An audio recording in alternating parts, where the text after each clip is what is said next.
તો કાશ્મીરના પહેલગામમાં થયેલા પાકિસ્તાન પ્રેરિત આતંકવાદી હુમલાના પડઘા સમગ્ર ભારતમાં પડ્યા છે।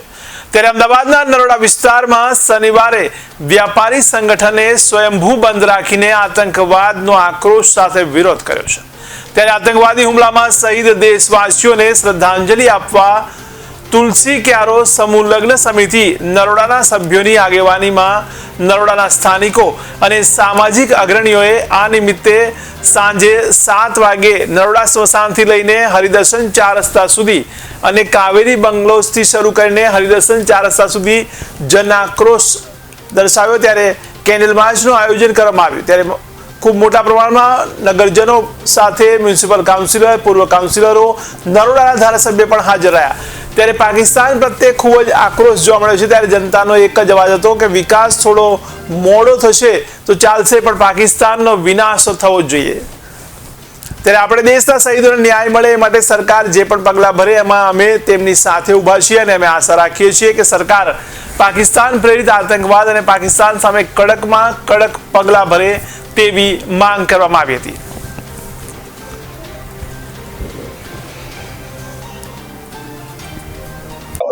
पहलगामમાં पाकिस्तान प्रेरित आतंकवादी हमलो जो थयो छे एमां आपणा देशना 26 થી વધારે આપણા ભારતીય હિન્દુ ભાઈ બહેનોનો શહીદ થયા છે। એના વિરોધમાં આજે અત્યારે નરોડાના સ્થાનિકો અને નરોડાના આગેવાનોએ અહીંયા આગળ કેન્ડલ માર્ચનું વિશાળ જન આક્રોશ સાથે આયોજન કરવામાં આવેલું છે। તો જાણીએ એ લોકો આ સમગ્ર ઘટના વિશે શું કહેવા માંગે છે। સૌપ્રથમ તો જે મૃત્યુ પામેલા શહીદો છે તેમને શ્રદ્ધાંજલિ માટે આ કેન્ડલ માર્ચનું આયોજન કરવામાં આવ્યું છે। તદુપરાંત તેમના પરિવારવાળાને આ ઘેરો સદમો સહન કરવાની ઈશ્વર શાંતિ આપે તેના માટે પણ આ શાંતિપૂર્વક કેન્ડલ માર્ચ યોજવામાં આવેલી છે। અને ઘાયલ થયેલા આ બનાવમાં જે લોકો છે તેમને પણ જલ્દી રિકવરી થાય તે આશ્રયથી એક શ્રદ્ધાંજલિ આપવા માટે તથા લોકોની રિકવરી માટે આ શાંતિપૂર્વક કેન્ડલ માર્ચનું આયોજન કરવામાં આવેલ છે।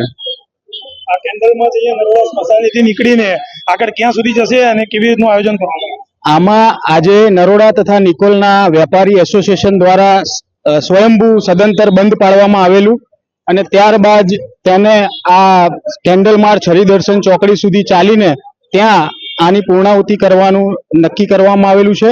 તેમાં આપ જોઈ રહ્યા છો લોકોને કોઈને બી બોલાવવામાં નથી આવેલા। સ્વયંભૂ એ લોકો પોતાની સ્વેચ્છાએ આમાં કેન્ડલ માર્ચમાં જોઈન થવા માટે આવેલા આ તમને લોકો દેખાઈ રહ્યા છે। શાદી પર લગભગ 25 થી 27 વર્ષથી અહીંયા ગુજરાતમાં ભાજપ સરકાર અને ઉપર 12 વર્ષથી ભાજપ સરકાર છે। અમે ખોબલે ભાજપ સરકારને મત આપેલા છે। અમારો વિકાસ થોડો મોડો થશે તો અમને ચાલશે પણ અમારે પાકિસ્તાનનો વિનાશ જોઈએ છે। જે નિર્દોષ માણસો ઉપર આજે અત્યાચાર ગુજારવામાં આવ્યો છે, જેમની હત્યા કરવામાં આવી છે, એનો બદલો આખો દેશ માગી રહ્યો છે। બરાબર છે, એ જ અમારી માંગણી છે।